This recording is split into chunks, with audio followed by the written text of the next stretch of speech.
Mga boss, okay lang ba ma-istorbo ko kayo saglit? Sige lang, boss. Ano kasi boss, meron kasi akong gustong i-share sa inyo. Ano Dito po ka boss, para makita ka din. ano po, kumbaga parang gadong wheel po. Hindi, meron kasi akong tinatagong kapangyarihan boss. So, alam nyo ba yung kapangyarihan na yung dumadami boss? Gusto nyo bang makita yung kapangyarihan ko boss? Wait lang boss, tatayo lang ako. Kailangan kasi to, nakatayo ako boss eh. Sige po. Wait lang boss ha. Love you, kuya. Love you too! Game na. Game na ha. Oh, sige.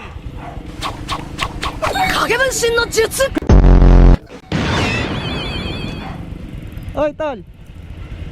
Oh, tol.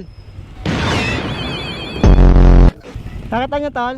Opo. Dalawa yung nagawa akong kakibushin technique, tol. Pogi, sabay-sabay na naglabasan. Salamat. Na-appreciate mo yung yung kapangyarihan ko.